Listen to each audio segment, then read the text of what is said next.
Welcome dear students, मैं अमृत लखारा एक बार फिर आपके सामने अपनी इस वीडियो में।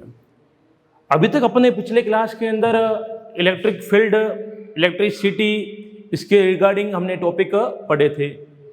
आज हम उनसे अलग मैग्नेटिज्म, मैग्नेटिक फील्ड, इसके रिलेटेड टॉपिक पढ़ेंगे। अब सबसे पहले डेफिनेशन आती है, what is magnet. What is magnet. अब मैग्नेट के पीछे बहुत सी स्टोरी है अपने पास, अलग अलग लोग अलग अलग स्टोरी कहते हैं, लेकिन अभी तक कोई एक फिक्स इसके पीछे की स्टोरी नहीं है कि एक्चुअल में मैग्नेट कब डिस्कवर किया गया था। लेकिन उनमें से एक स्टोरी जो काफ़ी फेमस है वो ये है कि कोई एक यूनान के अंदर मैग्नेशिया नाम का कोई एक गांव था। उस गांव के अंदर कोई एक लड़का था जो अपनी पशुओं को लेकर पहाड़ पर उन्हें चराने के लिए लेके जाता था। तो वो देखता कि पहाड़ के ऊपर जो चट्टानें हैं, उन चट्टानों पर जब भी वो अपना पांव रखता है तो वो पांव उस चट्टानों से चिपकने लगता है, या वो जो चट्टान है वो उसके पांव को अपनी ओर अट्रैक्ट करने लगती है। तो उसे कुछ समझ में नहीं आया, तो उसके दिमाग में यही आया कि वहां पर कोई गोश्त है या कोई वहां पर भूत है। और वो वापस आकर गांव के अंदर सबको बताने लग गया कि वहां पर कोई भूत है। तो गांव वाले लोग भी वहां पर जाना बंद कर दिया। गांव में सभी जगह ये एक अफवाह, एक ह्यूमर फैल गया कि वहां पर कोई भूत है। उसके बाद चाइना से कुछ लोग आए और उन्होंने ये बात सुनी और कहा कि हम उस स्थान पर जाना चाहते हैं। तो वो लोग उसे वहां पर लेके गए। काफी देर उन चट्टानों के ऊपर बैठने के बाद उन्हें लगा कि वाकई में यहां पर कोई एक ऐसी पावर है जो उनके जूतों को, उनके हाथ में कोई औजार है, उनको अपनी ओर अट्रैक्ट कर रही है। तो उन्हें कुछ समझ में नहीं आया। वो उस चट्टान के कुछ पीसेस अपने साथ कैरी कर ले गए चाइना, और वहां पर जाकर अपने लैब के अंदर उन्होंने उसके ऊपर स्टडी की और पता लगा कि वहां पर कोई भूत वूत नहीं है। वहां पर एक्चुअल में जो चट्टान है उसके अंदर कोई कैसे पार्टिकल पाए जाते हैं जो आयरन, जो कि लोहा होता है, लोहा या उससे बनी कोई भी वस्तु है उसको अपनी ओर खींचने की क्षमता, खींचने की पावर रखता है। मतलब उन चट्टानों के अंदर ऐसे पार्टिकल थे जो लोह से बनी कोई भी इक्विपमेंट, कोई भी औजार या कोई भी वस्तु है उसको अपनी ओर खींचने की क्षमता रखता था। तो वो जो लड़का था उसके पांव में थे चप्पल लकड़ी के उस समय, और लकड़ी के चप्पल के नीचे एक लोहे की जो कीलें लगी होती थी, और लोहे की जो कीलें उस चट्टान के द्वारा अपनी ओर अट्रैक्ट होती थी। और साथ में अपनी सेफ्टी के लिए उनके पास कुछ औजार थे। तो औजार भी किसी न किसी लोहे की धातु से बने हुए थे। तो वो लोहा जो है वो चट्टान अपनी ओर अट्रैक्ट करता था। बाद में लोगों को समझ में आया, जो चाइना के लोग थे वो वापस आए और उन्होंने बताया कि वहां पर कोई भूत नहीं है। एक्चुअल में वहां पर चट्टान के अंदर जो पीसेस है उसके अंदर ऐसी पावर है जो लोहा या लोहे से बनी आयरन या आयरन से बनी जो मटेरियल है उसको अपनी ओर अट्रैक्ट करती है। तो उसके बाद चाइना ने कहा कि भाई इस पार्टिकल का या इस वस्तु का क्या नाम रखा जाए। तो उन्होंने कहा कि ये मैग्नेशिया गांव से आई है, तो इसका नाम हम अपने हिसाब से उस गांव के नाम पर मैग्नेट रखते हैं। तो मैग्नेट रखने के पीछे का काम या जो प्रोसेस या जो स्टोरी थी वो यही थी। अब अलग अलग बुकों में अलग अलग चीज़ें होती है, हालांकि ये अपने सिलेबस में नहीं है, लेकिन एक छोटी सी कहानी जो बहुत बार सुनने को आपको मिलेगी कहीं ना कहीं, इसलिए आपको बता दी।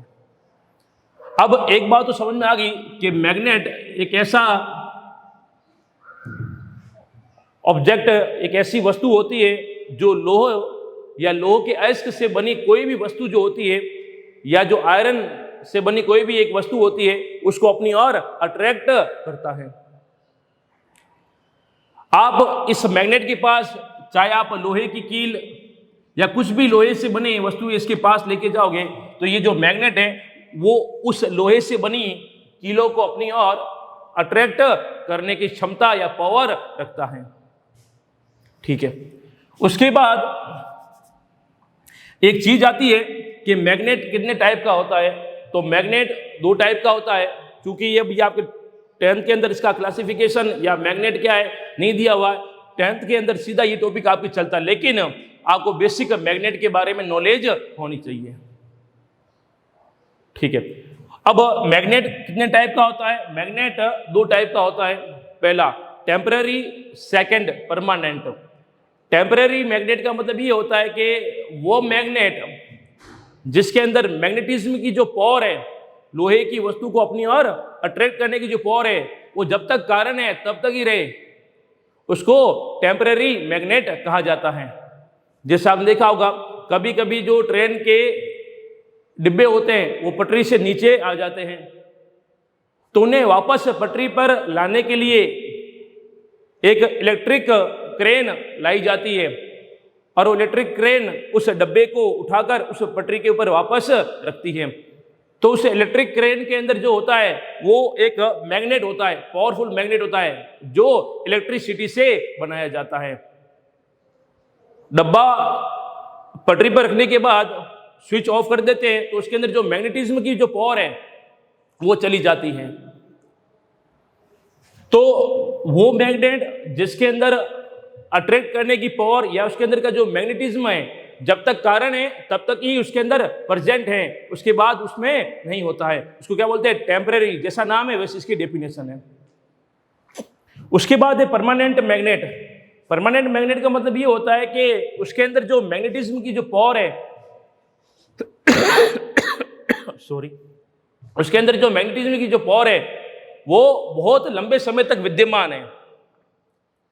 उसके अंदर आप ये नहीं बना सकते कि भाई हाँ आपने उसको लैब के अंदर तैयार नहीं किया। टेम्परेरी जो मैग्नेट है उसको आप लैब के अंदर बना सकते हैं, लेकिन परमानेंट मैग्नेट जो है उसको आप लैब में नहीं बना सकते हैं, वो हमें नेचर से ही मिलता है। ठीक है, तो ये अपने पास मैग्नेट के दो टाइप हो गए। उसके बाद कोई भी आपके पास एक बार मैग्नेट है, ये इस बार मैग्नेट में मैग्नेट के दो पोल होंगे, एक होगा एन पोल और एक होगा एस पोल। एन पोल का मतलब होता है north pole, north pole. S का मतलब होगा साउथ पोल। कोई भी आप मैग्नेट लेके आओ, चाहे वो छोटा हो, चाहे वो बड़ा हो, चाहे वो स्मॉल हो, चाहे बिग हो, उसके अंदर हमेशा दो पोल प्रेजेंट होंगे। First is north pole and second is south pole. ठीक है, अब कोई भी मैग्नेट है, उस मैग्नेट के पास उसकी दो प्रॉपर्टी होती है। कोई भी मैग्नेट अपने पास है, उस मैग्नेट के पास उसकी दो प्रॉपर्टी होती है। पहली प्रॉपर्टी होती है वो होती है अप्लाइज फोर्स। सेकंड है डायरेक्शनल। डायरेक्शनल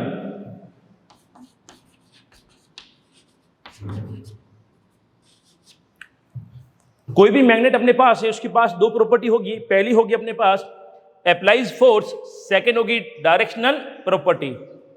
अप्लाइज फोर्स का मतलब ये कि सपोज कीजिए आपके पास दो मैग्नेट हैं, ये दो मैग्नेट हैं, आप किन्हीं भी दो मैग्नेट को आपस में पास में लेके आओगे तो या तो उनके बीच में अट्रैक्शन होगा या उनके बीच में रिपल्सन होगा। कहने का मतलब ये कि ये मैग्नेट जो है वो अपने अनदर मैग्नेट के ऊपर एक फोर्स अप्लाई करता है।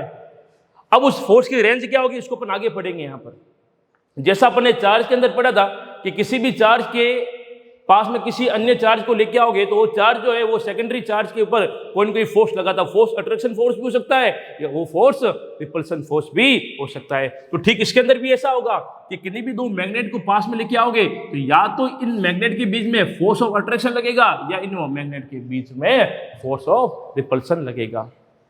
वो डिपेंड करते हैं कि आप उसके कौन से पोल को पास में लेके आ रहे हैं। यहां पर सेकंड डायरेक्शनल प्रॉपर्टी, आप किसी भी बार मैग्नेट को किसी धागे से बांधकर इसको फ्रीली हैंग कीजिए तो इसको फ्रीली हैंग करने पर आप देखोगे कि कुछ समय के पश्चात ये जो बार मैग्नेट है वो एक स्पेशल डायरेक्शन के अंदर आके स्टेबल हो जाता है। तो किसी भी बार मैग्नेट का वो पार्ट जो नॉर्थ दिशा के अंदर हो उसे नॉर्थ पोल कहेंगे, और किसी भी बार मैग्नेट का वो पोल जो साउथ दिशा में हो उसे हम क्या बोलेंगे, साउथ पोल। अब आपने इस बार मैग्नेट को वापस उसको हिला दिया रैंडमली, यहां से वहां कैसे वापस इसको घुमा दिया, लेकिन घुमाने के बाद आप देखोगे कि जब ये स्टेबल होगा तो इसका जो नॉर्थ पोल है वो अर्थ के नॉर्थ डायरेक्शन में, और इसका जो साउथ पोल है वो साउथ डायरेक्शन में आके स्टेबल हो जाएगा। तो ये जो मैग्नेट है हमें एक पर्टिकुलर डायरेक्शन भी देता है कि नॉर्थ और साउथ की, तो इसके पास एक डायरेक्शनल प्रॉपर्टी भी होती है जिससे कंपास बनाया जाता है, जिससे कंपास बनाया जाता है। तो ये अपने पास थोड़ी सी बेसिक मैग्नेट है अपने पास, ठीक है। अब हमने ये बोला कि मैग्नेट के पास दो पोल होते हैं, एक होता है नॉर्थ पोल और एक होगा साउथ पोल, ठीक है। अब मान लीजिए अपने पास एक मैग्नेट है, उसका ये नॉर्थ पोल है और ये इसका साउथ पोल है, और हमारे पास एक और मैग्नेट है, ये इसका साउथ पोल है और ये इसका नॉर्थ पोल है।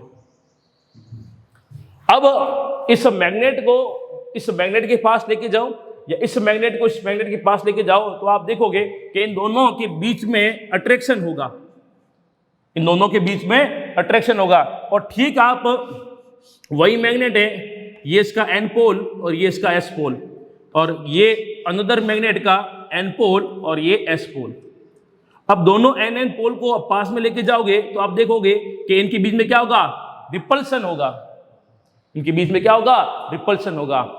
तो लाइक पोल जो होंगे उनके बीच में हमेशा रिपल्सन होगा, और जो अनलाइक पोल होंगे एक एन पोल और एस पोल, इनके बीच में हमेशा क्या होगा, अट्रैक्शन होगा। ठीक जैसा चार्ज के अंदर अपन ने पढ़ा था, दो पॉजिटिव चार्ज या दो नेगेटिव चार्ज को पास में लेके आओगे तो उनके बीच में क्या होगा, रिपल्सन होगा।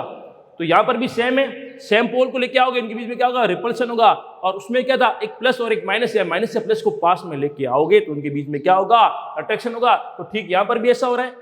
इस नेचर का एक रूल है कि अलग अलग या डिफरेंट टाइप की जो चीजें होती है उनके बीच में हमेशा अट्रैक्शन होगा, और समान चीजों के बीच में हमेशा क्या होगा, रिपल्सन होगा। नेचर में आप कहीं पर भी जाओ ये जो रूल है आपको हर एक चीज के अंदर मिलेगा, ठीक है।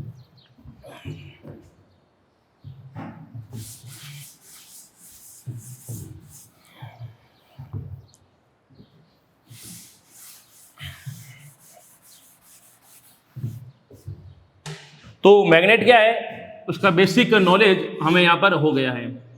उसके बाद मैग्नेटिक इफेक्ट ऑफ करंट, ये अपन यहां पर पढ़ेंगे। अब इससे पहले वाले वीडियो के अंदर हमने देखा कि जब भी कहीं पर भी चार्ज है, चाहे वो स्टेबल है चाहे वो रनिंग है, तो हमेशा उसके आसपास एक इलेक्ट्रिक फील्ड जनरेट होता है। और कहीं पर भी यदि कोई मैग्नेट है तो उस मैग्नेट के आसपास जो फील्ड जनरेट होगा उसे बोलेंगे मैग्नेटिक फील्ड। ठीक जैसे चार्ज के अंदर था कि जैसे मान लीजिए अपने पास कोई चार्ज है Q, ये चार्ज है, इसके आसपास सराउंडिंग एक ऐसा फील्ड क्रिएट होता है जहां पर कोई एक अनदर चार्ज आने पर ये चार्ज उसके ऊपर फोर्स ऑफ अट्रैक्शन या फोर्स ऑफ रिपल्सन अप्लाई करता है।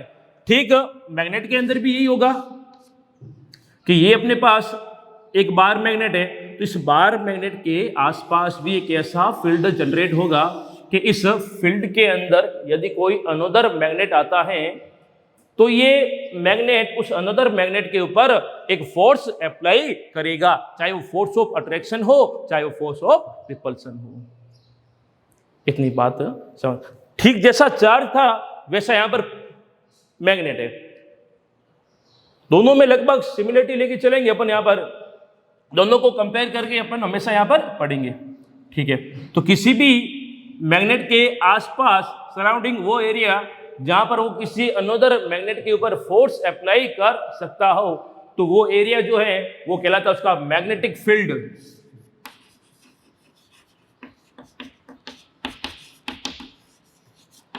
तो उस समय हमें एक बात समझ में आई कि मैग्नेटिक जो फील्ड है वो केवल मैग्नेट के कारण ही जनरेट होगा, और जो इलेक्ट्रिक फील्ड है वो केवल एक चार्ज पार्टिकल के कारण ही जनरेट होगा।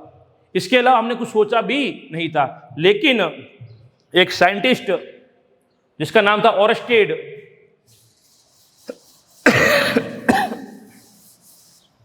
एक साइंटिस्ट जिसका नाम था ओरस्टेड अपने लैब के अंदर कोई एक एक्सपेरिमेंट कर रहे थे, और एक्सपेरिमेंट करते करते उनके दिमाग में कुछ चीजें आई और उन्होंने एक सर्किट बनाया। कैसा बनाया? देखो यहां पर एक सेल प्लस माइनस, यहां पर एक की, यहां पर एक रियोस्टेट। ये जितने भी सिंबल अपन ने यहां पर बनाया है, ये इक्विपमेंट जो भी बनाया है, ये क्या है, इसका सिंबल क्या अपन ने प्रीवियस क्लास के अंदर पढ़ चुके हैं अपन। ये रियोस्टेट, और यहां से अपन ने कनेक्ट किया एक कंडक्टिंग वायर जिसके अंदर करंट फ्लो हो सकती है। ये तो ये अपना रियोस्टेट RH, ये अपनी की, ये अपना सेल, और ये अपने पास कंडक्टिंग वायर। अब उन्होंने क्या किया, एक कंपास लिया। कंपास क्या है? जिसके अंदर एक मैग्नेटिक नीडल होती है जो डायरेक्शन बताती है नॉर्थ कहाँ है और साउथ कहाँ पर है। तो उन्होंने क्या किया, एक कंपास लिया और उस कंपास को उन्होंने इस कंडक्टिंग वायर के पास रख दिया। ये अब उन्होंने क्या किया कि फर्स्ट अपना जो ऑब्जर्वेशन था वो कहा कि जब इस सर्किट के अंदर कोई करंट फ्लो नहीं होती है तो इस मैग्नेटिक कंपास के अंदर कोई डिफ्लेक्शन नहीं आता। डिफ्लेक्शन का मतलब है कि ये हिलेगा नहीं, न ये लेफ्ट जाएगा न ये राइट जाएगा। ठीक है, कोई बड़ी बात नहीं थी इसके अंदर। ठीक है, उसके बाद उन्होंने क्या किया, इस की को ऑन किया। जब की को ऑन किया तो इस सर्किट के अंदर करंट फ्लो हुई। करंट हमेशा प्लस से माइनस फ्लो होती है। ये तो जैसे इन्होंने की को ऑन किया, इस सर्किट के अंदर करंट फ्लो हुआ, तो इस मैग्नेटिक जो नीडल है या जो कंपास है उसके अंदर डिफ्लेक्शन आरंभ हुआ। और लेट एज्यूम जो इसके अंदर डिफ्लेक्शन था वो था राइट साइड। एज्यूम किया है, लेफ्ट भी हो सकता है और राइट भी हो सकता है। हमने एज्यूम किया है वो राइट साइड था। ठीक है, तो उन्होंने देखा कि यदि मैं इसके अंदर ये जो सेल के जो टर्मिनल है उनको आपस में इंटरचेंज कर दूं। इंटरचेंज का मतलब क्या है कि जहां पर प्लस है वहां पर लगा दूं माइनस, और जहां पर माइनस है वहां लगा दूं प्लस। तो उससे होगा क्या, उससे ये होगा, उससे करंट की डायरेक्शन जो है वो चेंज हो जाएगी, क्योंकि करंट हमेशा प्लस से माइनस ही फ्लो होती है किसी भी सर्किट में। ये तो अब जो करंट है वो इस सेल के प्लस से होकर माइनस की ओर फ्लो होने लगी। तो हमने देखा कि यहां पर जो डिफ्लेक्शन है नीडल का वो भी ऑपोजिट हो गया। पहले राइट था, अब क्या हो गया, लेफ्ट हो गया। तो इसके 3 ऑब्जर्वेशन आए। फर्स्ट कि जब तक सर्किट के अंदर कोई भी करंट फ्लो नहीं होती है, नीडल के अंदर कोई डिफ्लेक्शन, हैव नो डिफ्लेक्शन, कोई भी डिफ्लेक्शन नहीं आएगा। सेकंड क्या था, यदि सर्किट के अंदर करंट फ्लो होती है तो मैग्नेटिक कंपास जो नीडल है उसके अंदर डिफ्लेक्शन आएगा। उसके बाद यदि सर्किट में करंट की डायरेक्शन को चेंज करते हैं तो डिफ्लेक्शन की डायरेक्शन भी चेंज होगी। तो ये उसके ऑब्जर्वेशन थे। अब ऑब्जर्वेशन के बेस पर रिजल्ट क्या निकला वो हम देखेंगे। देखो, ऑब्जर्वेशन और रिजल्ट दोनों में बहुत डिफरेंस होता है। ऑब्जर्वेशन जो किया, देखा और लिखा। रिजल्ट का मतलब क्या है, अब उन्होंने क्या गैस किया कि क्या हो सकता है इसके पीछे की, beyond, what is story beyond it, कि इसके पीछे की स्टोरी क्या है, वो होगा अपना रिजल्ट। तो ऑब्जर्वेशन किए, 3 ऑब्जर्वेशन आ गए। उसके बाद उसका जो रिजल्ट था वो ये था कि उन्होंने कहा कि ये एक मैग्नेटिक नीडल है या कंपास है, और मैग्नेटिक कंपास जो है वो मैग्नेट के ऊपर ही काम करेगी। मतलब उसके आसपास यदि मैग्नेटिक फील्ड है तो ही इसके अंदर डिफ्लेक्शन आएगा, यदि मैग्नेटिक फील्ड नहीं है तो कोई डिफ्लेक्शन नहीं आएगा। तो ओरस्टेड ने पूरे अपने सर्किट को, अपने टेबल को चेक किया कि कहीं आसपास कोई मैग्नेट तो नहीं है। तो उन्होंने देखा कि सर्किट के अंदर कहीं पर भी मैग्नेट का यूज नहीं किया है और आसपास टेबल पर, इवन रूम के अंदर भी कोई मैग्नेट नहीं है। तो बिना मैग्नेटिक फील्ड के यहां पर डिफ्लेक्शन क्यों है? क्योंकि कंपास के अंदर डिफ्लेक्शन जब भी आता है इसका मतलब क्या है कि वहां पर मैग्नेटिक फील्ड है। यदि मैग्नेटिक फील्ड नहीं है तो वहां पर कोई डिफ्लेक्शन नहीं आएगा। और उसने देखा कि जब सर्किट ऑफ कंडीशन के अंदर है तो मैग्नेटिक नीडल के अंदर कोई डिफ्लेक्शन नहीं आता, लेकिन जब सर्किट ऑन कंडीशन के अंदर है, चाहे करंट की डायरेक्शन व्हाटएवर कुछ भी हो, डिफ्लेक्शन आता है। तो यहां पर एक रिजल्ट ये निकाला कि ऑरस्टेड ने, यदि किसी कंडक्टिंग वायर में करंट फ्लो की जाए तो उसकी सराउंडिंग हमेशा इलेक्ट्रिक फील्ड के साथ साथ मैग्नेटिक फील्ड भी जनरेट होता है। वापस अभी अपने क्या पढ़ा कि मैग्नेटिक जो फील्ड है वो मैग्नेट के कारण ही होगा और इलेक्ट्रिक फील्ड जो होगा वो चार्ज के कारण होगा। तो चार्ज स्टेबल हो चाहे चार्ज रनिंग है, रनिंग बन क्या, वो करंट बन गई। लेकिन इस एक्सपेरिमेंट से ये पता चला कि यदि कहीं पर मैग्नेट नहीं है लेकिन कोई आपके पास कंडक्टिंग वायर है और उस कंडक्टिंग वायर के अंदर आपने करंट फ्लो की है, तो उस कंडक्टिंग वायर के सराउंडिंग आसपास इलेक्ट्रिक फील्ड के साथ साथ मैग्नेटिक फील्ड भी जनरेट होगा। इसका मतलब ये कि दोनों जो फील्ड है वो हमेशा आपस में साथ साथ होते हैं। कौन कौन से? इलेक्ट्रिक फील्ड और मैग्नेटिक फील्ड। तो ये अपने पास था magnetic effect of current. Current के कारण जो मैग्नेटिक इफेक्ट था वो क्या था, आपने यहां पर देख लिया।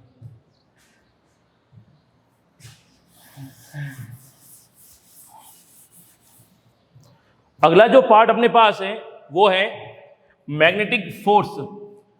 यही है कि कोई मैग्नेट किसी अनदर मैग्नेट के ऊपर जो फोर्स अप्लाई करता है उसे मैग्नेटिक फोर्स कहा जाता है। अब ये फोर्स दो टाइप का होगा, फोर्स ऑफ रिपल्सन और फोर्स ऑफ अट्रैक्शन। जब किसी भी दो बार मैग्नेट कि सेम पोल को पास में लेके आओगे तो इनके बीच में फोर्स ऑफ रिपल्सन लगेगा। और जब किसी बार मैग्नेट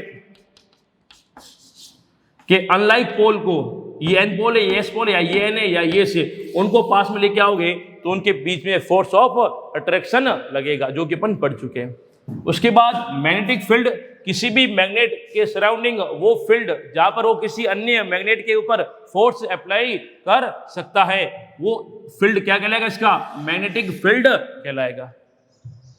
तो अभी अपन ने ये पढ़ लिया कि व्हाट इज मैग्नेट और व्हाट इज मैग्नेटिक फील्ड और व्हाट इज मैग्नेटिक फोर्स। इतना अपन ने यहां पर पढ़ लिया। अब कहानी को आगे लेके जाएंगे और हमने ये तो कह दिया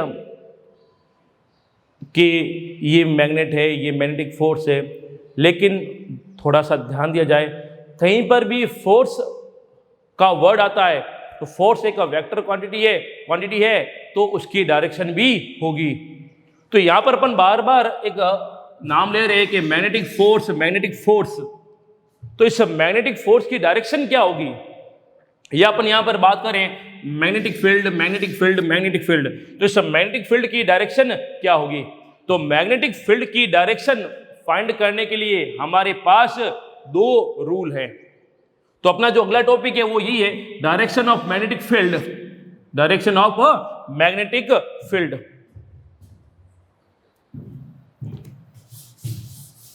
इसको ध्यान से सुनना, बाकी मैं गारंटी नहीं लेता हूं, लेकिन इन दोनों में से एक जो रूल है वो एग्जाम में बहुत बार पूछा गया है, इसलिए इस बात का ध्यान रखना। तो अगला टॉपिक अपने पास है direction of magnetic field.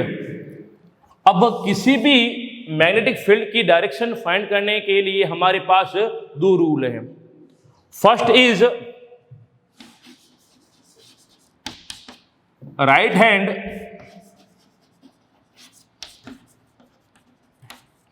thumb rule, right hand thumb rule, and second is right handed corkscrew rule.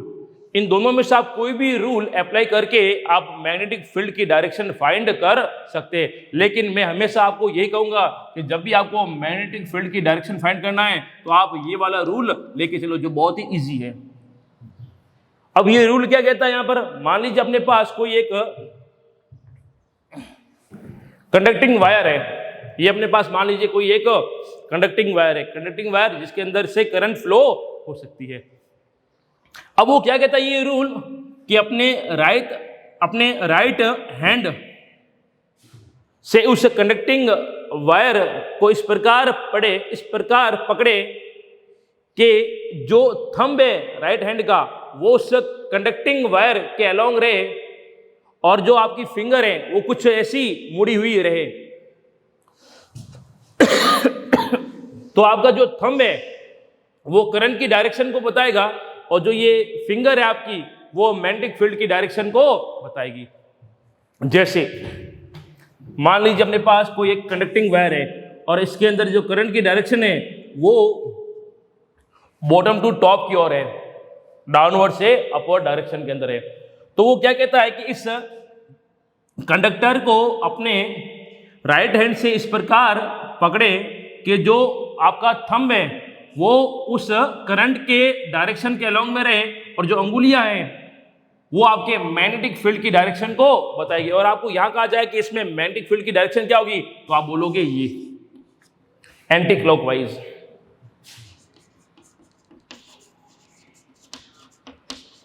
Anti clockwise. Suppose हमारे पास कोई एक कंडक्टिंग वायर ऐसा है और इसमें जो करंट की डायरेक्शन है वो टॉप टू बॉटम की ओर है और आपसे ये पूछेंगे कि इसमें मैग्नेटिक फील्ड की डायरेक्शन क्या होगी, तो हमें क्या करना है, राइट हैंड लेना है, अंगूठे को जो अपना थंब है उस थंब को करंट की डायरेक्शन में रखना है, ये लो, और इस वायर को या कंडक्टर को पकड़िए। तो ये जो फिंगर की डायरेक्शन जो होगी, ये फिंगर की डायरेक्शन जो होगी वो हमें ये बताएगी कि मैग्नेटिक फील्ड की डायरेक्शन क्या है। तो फिंगर की डायरेक्शन जो है वो इस साइड तो क्या है, इनसाइड है, इस साइड क्या है, इनसाइड है, और यहां से क्या निकल रही है, बाहर। तो जो डायरेक्शन होगी मैग्नेटिक फील्ड की वो कुछ ऐसी होगी, क्लॉकवाइज।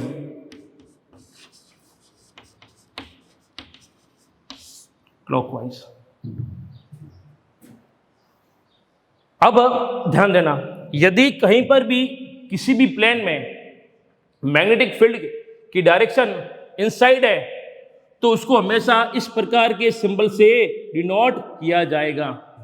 और कहीं पर भी किसी भी प्लेन में मैग्नेटिक फील्ड की direction outward to the plane at the perpendicular है तो उसको हमेशा डॉट के साइन से रिप्रेजेंट किया जाएगा। इसके अंदर देखिए, ये फिंगर इस साइड तो इनसाइड है, इनसाइड मतलब क्या है कि यहां पर डायरेक्शन जो आएगी वो कुछ ऐसी आएगी, और ये फिंगर यहां से बाहर निकल रही है, बाहर मतलब आउटवर्ड, आउटवर्ड की डायरेक्शन क्या आएगी, ये से। तो कहीं कहीं पर आपको ये ऐसा ना बनाकर आपको ऐसा दिख दिया जाए तो भी इसका मीनिंग सेम होता है। यहां पर देखिए, right hand, thumb, finger, inside, inside मतलब कि यहां पर जो सिंबल आएगा वो कुछ ऐसा आएगा, और यहां पर आउटसाइड है तो यहां पर सिंबल कुछ ऐसा आएगा। तो ये अपने पास जब भी आपको मैग्नेटिक फील्ड की डायरेक्शन फाइंड करनी है तो आप इस रूल को लेकर चलिए। Next, right handed cork screw rule. अब ये कहता है कि किसी स्क्रू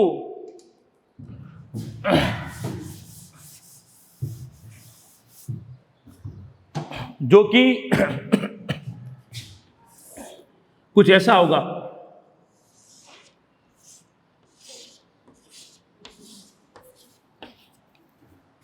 इस स्क्रू को अपने राइट हैंड से राइट साइड रोटेट कीजिए। तो रोटेट करने पर ये स्क्रू जिस डायरेक्शन के अलोंग आगे बढ़ेगा वो डायरेक्शन होगी करंट की आई, और इसके रोटेशन की जो डायरेक्शन होगी वो डायरेक्शन होगी मैग्नेटिक फील्ड की।